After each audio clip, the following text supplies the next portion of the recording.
Shalom teman-teman semua, kembali lagi kita bertemu di Go Students Online Sharing yang selalu tayang di YouTube-nya Go Bogor, di Go Bogor Online Service, dan di Instagram-nya Go Student di Go_students.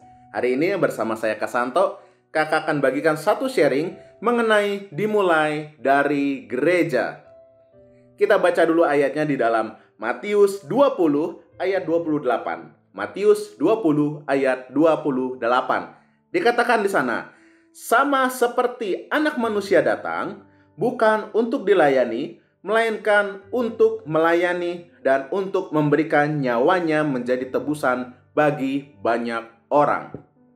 Perikop ini berbicara bagaimana permintaan Ibu Yakobus dan Yohanes bukan memerintah, melainkan melayani.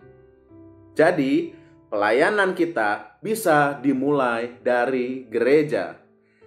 Ada banyak orang berpikiran begini, melayani kan nggak mesti di gereja, bisa di mana saja. Itu betul. Nah, tapi kita harus mengerti, pelayanan itu bisa dimulai dari gereja. Kenapa bisa dimulai dari gereja? Hal yang pertama adalah karena prinsip yang Tuhan Yesus berikan tidak semua dilakukan di luar lingkup gereja. Nah, berapa banyak kita sering mendengar, kenapa kita harus sekolah? Yaitu supaya pintar. Kenapa kita harus kuliah? Supaya cepat lulus, menjadi sarjana. Kenapa kita harus bekerja? Supaya kita bisa mendapatkan uang. Tetapi kita lupa bahwa di segala aspek kehidupan kita, prinsip Tuhan Yesus ini harus kita kerjakan.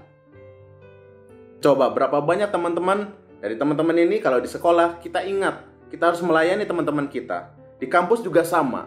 Di pekerjaan juga sama. Ketika kita punya prinsip ini, maka kita melakukan yang terbaik untuk Tuhan dan untuk jiwa-jiwa. Karena itu, latihan kita bisa dimulai dari gereja. Pelayanan bisa dimulai dari gereja.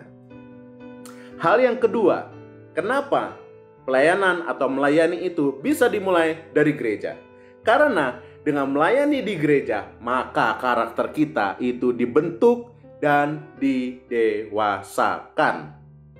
Sehingga menjadi sempurna seperti Kristus. Ingat teman-teman, kita melayani di gereja, itu artinya kita sedang membangun tubuh Kristus.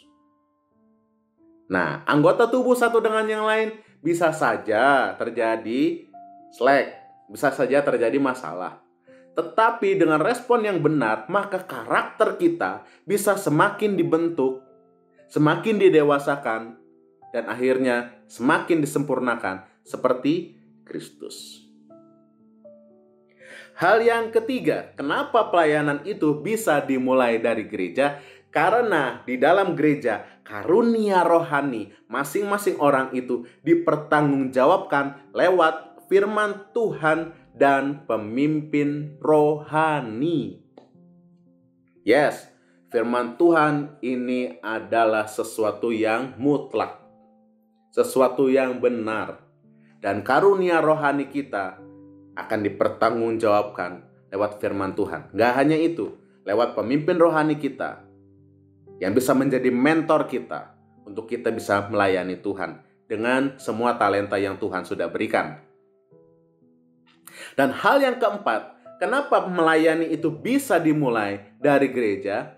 Yaitu ketika kehidupan kita bergereja atau berjemaat di dalam gereja, itu akan membantu kita untuk tetap berada di dalam kebenaran. Ada banyak saudara-saudara seiman kita di dalam gereja yang bisa mendukung kita, menguatkan kita, bahkan mendoakan kita, sehingga kita tetap kuat, bahkan kita tetap berada di dalam kebenaran. Nah, sekali lagi kakak review. Kenapa sih pelayanan itu bisa dimulai dari gereja? Yang pertama, karena kita harus ingat, prinsip Tuhan Yesus harus kita lakukan dimanapun kita berada. Dan itu paling mudah kita lakukan di dalam gereja. Yang kedua, kenapa dimulai dari gereja? Karena dengan kita melayani di dalam gereja, maka karakter kita akan dibentuk dan didewasakan dan disempurnakan. Dan yang ketiga adalah karena di dalam gereja, karunia rohani masing-masing orang itu dipertanggungjawabkan lewat firman Tuhan dan pemimpin rohani. Dan yang keempat, kenapa melayani bisa dimulai dari gereja? Karena dengan berjemaat di dalam gereja, dengan melayani di dalam gereja, maka akan membantu kita untuk tetap berada di dalam kebenaran. Pertanyaannya, apakah teman-teman sekarang rindu untuk melayani Tuhan? Dimanapun Anda berada, di gereja manapun Anda berada, come on, kita sama-sama berlatih untuk melayani Tuhan di dalam gereja.